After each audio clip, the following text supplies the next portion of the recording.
शेवटचं पत्र भाग 4 या कथेत आपण पुढे पाहणार आहोत. धाडम. दरवाजा बंद होताच आरव, सई आणि रुद्र किल्ल्याच्या आत अडकले. सायरनचा कर्णकर्कश आवाज संपूर्ण अग्निदुर्गात घुमू लागला. भिंतीवर लाल दिवे चमकू लागले. जणू किल्ला स्वतः जागा झाला होता. आता त्यांची खरी परीक्षा सुरू होणार होती आणि प्रत्येक क्षण जीवघेणा ठरणार होता.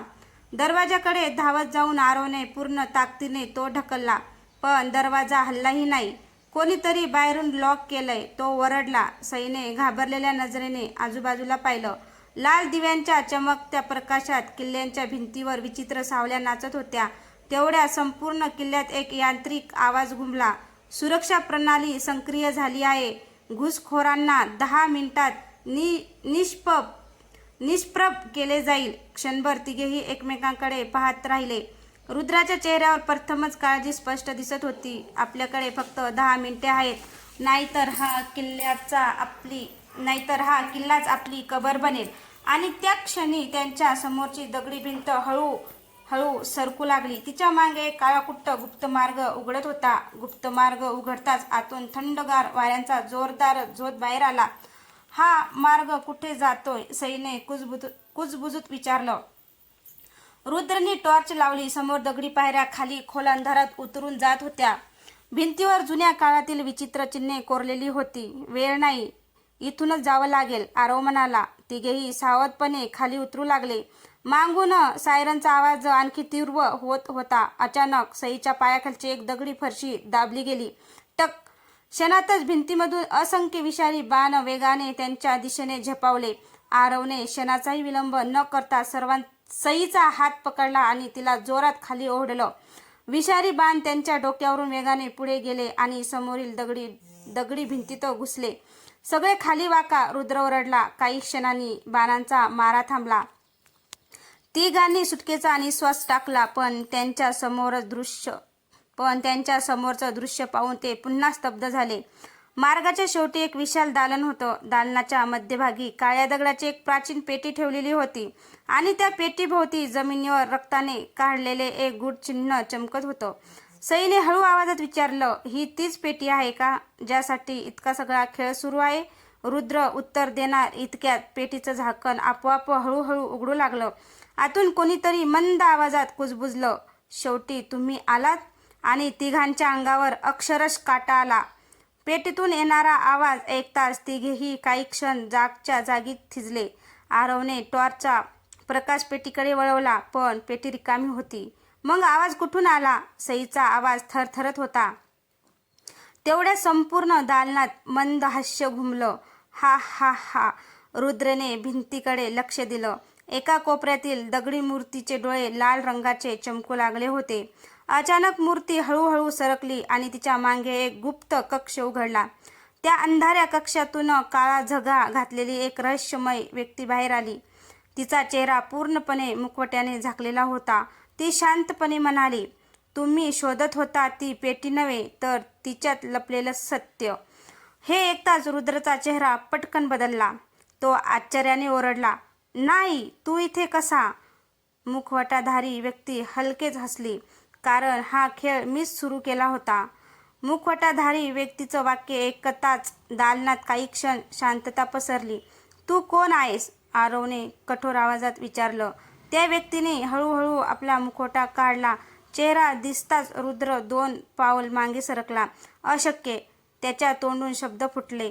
समोर उभा होता विक्रांत, तोच अधिकारी ज्याचा मृत्यू 5 वर्षापूर्वी एका स्फोटात झाल्याची नोंद होती. सई आवाक झाली, पण सगळ्यांनी तर तुला मृत घोषित केलं होतं. विक्रांतच्या ओठावर एक थंड स्मित उमटलं. जगाला जे दिसलं ते खरं नव्हतं. माझ्या मृत्यूची कथा मी स्वतःच लिहिली होती. त्याने खिशातून एक लहानसं इलेक्ट्रॉनिक उपकरण बाहेर काढलं. एक बटन दाबताच संपूर्ण दालन हादरू लागलं. छतावरून दगड कोसळू लागले आणि दूरवरून पुन्हा सायरनचा आवाज घुमला. विक्रांत शांतपणे म्हणाला, जर सत्य हवं असेल तर आधी या किल्ल्यातून जिवंत बाहेर पडून दाखवा. असं म्हणताच तो गुप्त मार्गात अदृश्य झाला. आरव, सई आणि रुद्र त्याच्या मागे धावले, पण पुढच्या वळणावर त्याची वाट पाहत तो एक असं रहस्य पाहत होतं पण पुढच्या वळणावर त्यांची वाट पाहत होतं एक असं रहस्य ज्यामुळे त्यांच्या आयुष्याचा संपूर्ण अर्थच बदलणार होता. आरव, सई आणि रुद्र गुप्त मार्गातून धावत पुढे गेले. समोर 3 वेगवेगळे बोगदे फुटत होते. प्रत्येक बोगद्याच्या प्रवेशद्वारावर एक वाक्य कोरलेले होते. भूतकाळ, वर्तमान, भविष्य. हा कसला खेळ आहे? सईने आश्चर्याने विचारले. रुद्रने भिंतीवरील नकाशा पाहिला आणि त्याचा चेहरा गंभीर झाला. हे साधे बोगदे नाहीत. चुकीचा मार्ग निवडला तर आपण कायमचे इथे अडकू शकतो. तेवढ्यात विक्रांतचा आवाज पुन्हा घुमला. सत्य शोधायचं असेल तर आधी स्वतःच्या सर्वात मोठ्या भिंतीला सामोर जावं लागेल. अचानक तिन्ही बोगद्याचे दरवाजे बंद होऊ लागले. आरवने क्षणाचाही विलंब न करता भूतकाळ लिहिलेल्या बोगद्यात उडी मारली. सई आणि रुद्रही त्याच्या मागोमाग धावले. काही पावलं पुढे जाताच त्यांच्या समोर एक जुनं घर दिसलं. ते घर पाहून आरवचे पाय जागी थपकले. त्याने थरथरत्या आवाजात कुजबुजलं, हे तर माझं बालपणीचं घर आहे. आणि घराचा दरवाजा हळूहळू स्वतःहून उघडू लागला. घराचा दरवाजा पूर्णपणे उघडताच आतून मंद दिव्याचा पिवळसर प्रकाश बाहेर पडला. आरवने सावधपणे आत पाऊल टाकलं. घरातील प्रत्येक वस्तू तशीच होती. जुना लाकडी झोपाळा, भिंतीवरील कौटुंबिक फोटो आणि कोपऱ्यात पडलेलं त्याचं बालपणीचं खेळणं. हे कसं शक्य आहे? तो स्वतःशीच पुटपुटला. तेवढ्यात वरच्या मजल्यावरून एखाद्याच्या चालण्याचा आवाज आला. टक टक टक.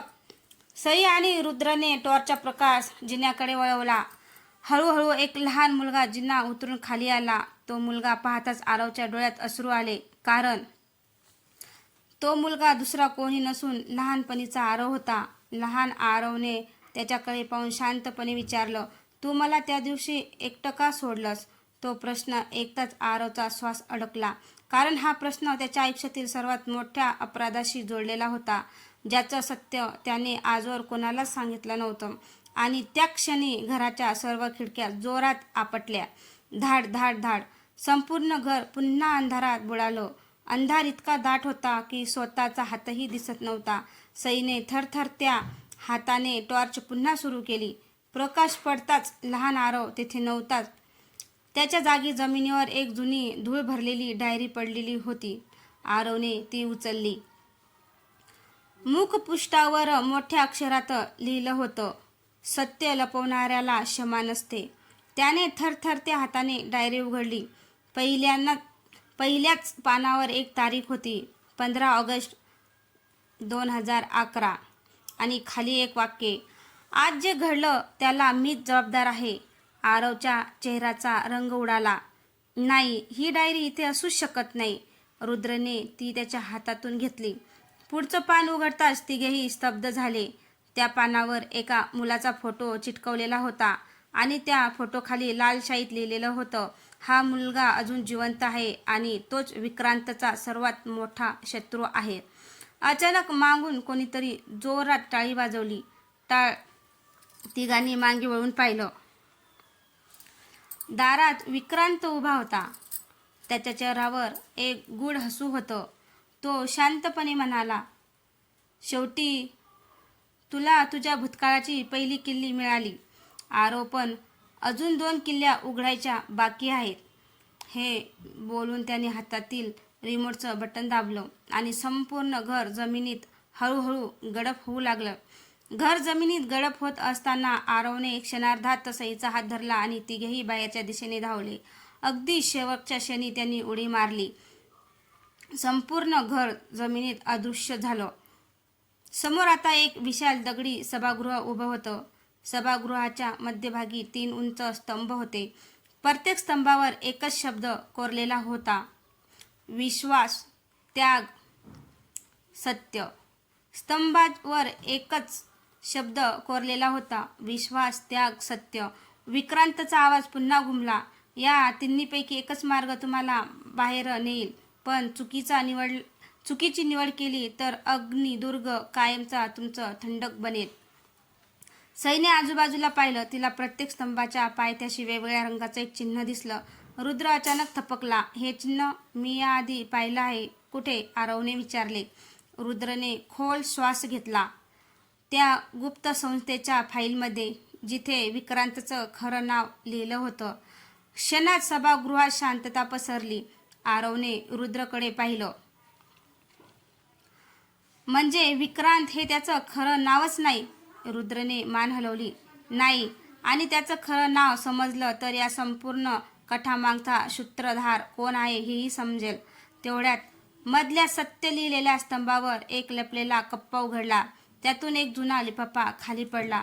त्यावर फक्त 3 शब्द लिहिलेले होते, फक्त आरवसाठी. आरवने थरथरत्या हातांनी लिफाफा उघडला. आत एकच पत्र होतं.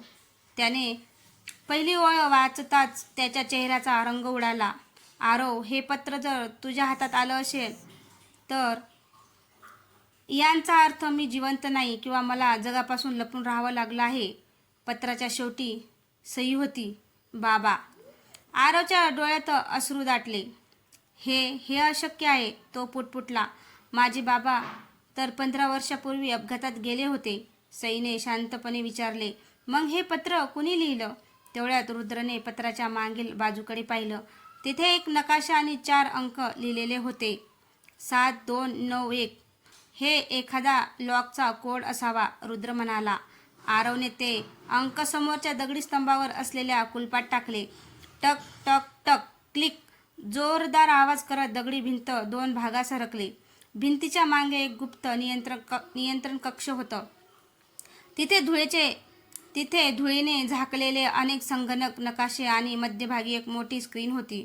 अचानक स्क्रीन स्वतः सुरू झाली. त्यावर विक्रांत दिसला. तो हसत म्हणाला, अभिनंदन आरव, तू माझ्या खेळाचा शेवटचा टप्पा गाठलास. तो क्षणभर थांबला आणि पुढचं वाक्य बोलला. आता तुला माझी नाही, तुझ्या वडिलांची भेट घ्यायची वेळ आली आहे. हे ऐकताच आरव, सई आणि रुद्र तिघेही अवाक झाले. स्क्रीन अचानक काळी पडली. क्षणभर संपूर्ण नियंत्रण कक्षात भयान शांतता पसरली. तेवढ्यात मागच्या बाजूचा लोखंडी दरवाजा हळूहळू उघडू लागला. आतून एक उंच सावली बाहेर आली. त्याच्या चेहऱ्यावर प्रकाश पडताच आरवचा श्वास थांबला. बाबा. समोर उभा असलेला माणूस अगदी त्याच्या वडिलांसारखाच दिसत होता, पण त्याच्या डोळ्यात कोणतीही ओळख नव्हती. तो थंड आवाजात म्हणाला, आरव, मला तुझी ओळख नाही. हे ऐकताच आरवच्या पायाखालची जमीनच सरकली. सईने हळूच कुजबुजलं. हे काहीतरी चुकीचं आहे. रुद्रने त्या माणसाच्या हाताकडे पाहिलं.